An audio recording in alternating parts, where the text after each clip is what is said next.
Morning Majority on 630.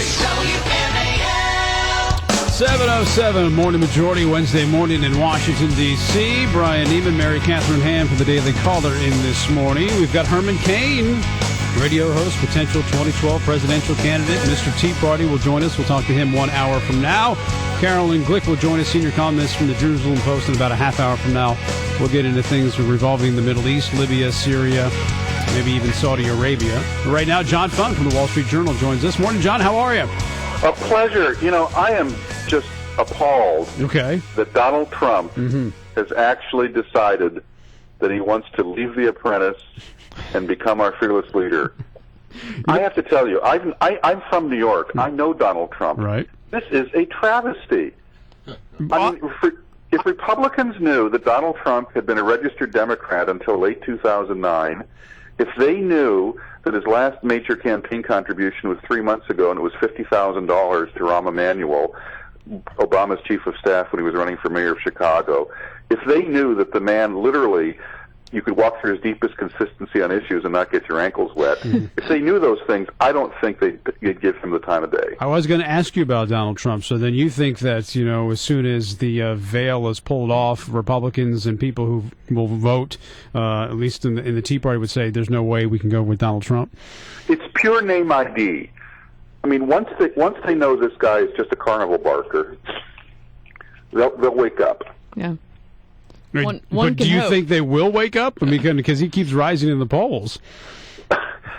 Look, he has gotten no scrutiny. Anybody in the New York media knows that the man is basically a media creation, and he only lives to enhance his name ID. That's it. Well, and I think that where he does truly serve the country is on The Apprentice. That is his great service to this country. We need you there, Donald. Don't leave. He can boost his ratings by pretending to run for president, but believe me, this man will never run for president. Okay, never run. All right, that's because there are all kinds of theories out there that maybe he wants to run as an independent just to kind of maybe be the Ross Perot and actually, you know, win it for the Democrats. I mean, I've heard all kinds of different theories as to why he's actually doing this, but probably he's in it for Donald Trump because every third word out of his mouth is me or Donald or Trump. You said it. All right, let's get into before we get to the president's speech and the 2012 budget. I do want to get your take on the CR deal that was reached Friday. Who got the best deal? And John, will it actually pass? Because we're hearing rumblings from conservatives that the $39 billion in cuts isn't really 39. They're not happy about it. That number's much lower than 39. Is this thing going to pass easily on Thursday? Well, there are $39 billion in cuts, but not all of them are permanent cuts that will lead to a reduction in future spending. For example, it turns out the census spent $6 billion less in counting Americans than was anticipated, so that becomes a budget cut. Well, that's not something that we can count on in future years. So I do agree there's been some accounting gimmickry and some hocus pocus here, and I don't think we got the full story last week when the deal was cut. Okay, but the number $39 billion, is it $39 billion in actual savings? Yes, but the real savings we want are savings that last every year. Right. In other words, that over time help bend down the size of our budget deficit. And only a little bit more than half are that kind of permanent savings. So I think it's still a good deal, but it's much less good than when we were told last week in the initial PR. Right. I've been telling people it's one of those situations where I feel like as a conservative I look like a winner on this deal, but I don't feel like a winner. But Obama did have to concede some ground. He did have to say he and his Keynesian friends have to agree that, okay, we'll do some cutting, which is the last thing that they wanted to admit could happen right now. The bottom line is that ever since the November election, whether it's the tax cut extensions or whether it's Guantanamo or whether it's these spending cuts, Obama is playing on the Republican field. Yeah. it's a whole different groundwork now, and we're sort of widening the window for what's possible with policy. I think. What do you make of the Paul Ryan budget, the 2012 budget moving forward? It doesn't actually balance the budget until what, in the 2030s or something like that, and I know a lot of conservatives have had called for a balanced budget amendment, which would be impossible under the Ryan plan. But what do you make of the Ryan doctrine? Well, first of all, it doesn't address Social Security, and if you did address Social Security, I think you could reach budget balance more quickly. Okay.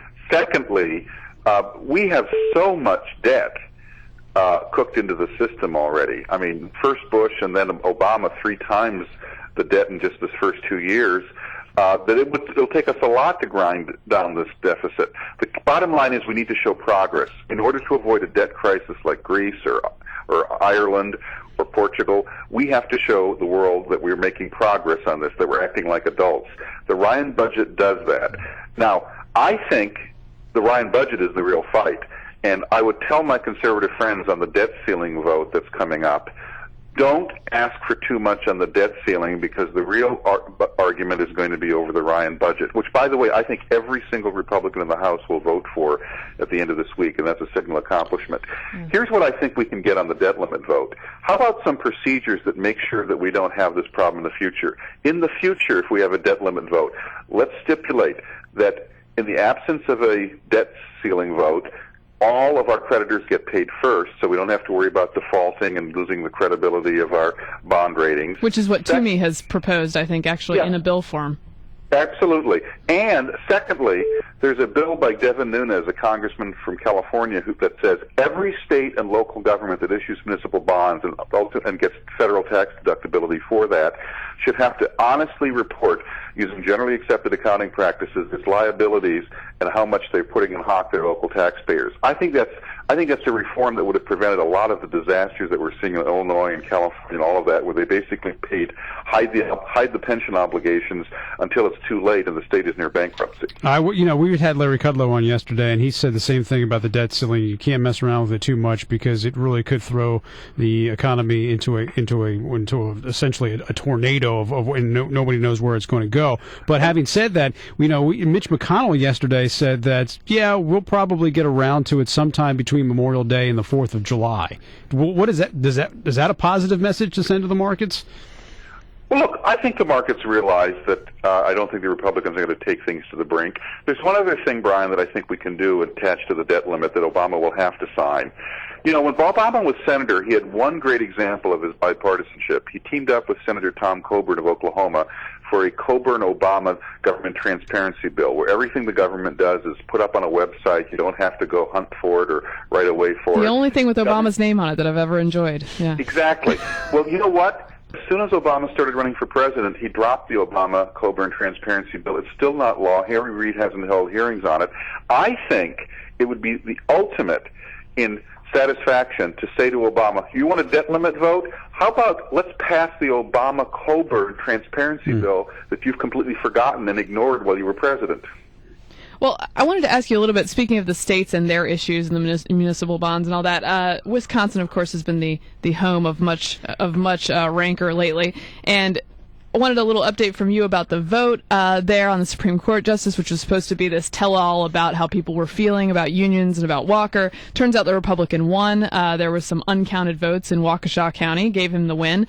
And now the Democratic canvasser there is saying, she had formerly said, everything looks A-okay. And then she said, well, I'm not really sure about this, several days after the counting. So do you have an update on what's going on there, and maybe a little bit on Scott Walker coming to the Hill this week?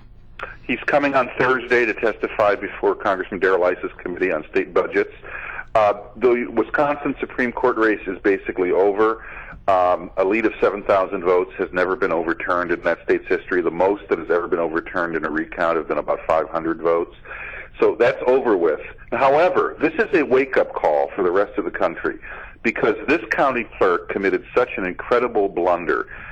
She basically had a website that only reported county totals, didn't report any of the individual totals for cities. We could have caught this, early on election night if she'd done that in terms of transparency. This is a wake-up call for us to start cleaning up our election systems before 2012. It's been over a decade since the Florida Bush-Gore recount should have convinced us that we have to clean up what are the sloppiest election systems in the modern world. And you know what? We haven't done nearly as much. We have got to clean up our election systems. Otherwise, we're going to be staying up, well, not just all election night on 2012 if it's really close. We're going to be staying up another 45 days. Not good. John, always good to talk to you. Thanks very much for coming on the show. I appreciate it. Right, and my book is Stealing Elections, How Voter Fraud Threatens Our Democracy, if people want to learn more about Wisconsin and everything else. Sounds good. Thank you very much. We'll put you in as not voting for Trump in the primary. Zero, no chance. Okay. John Fund here on the morning.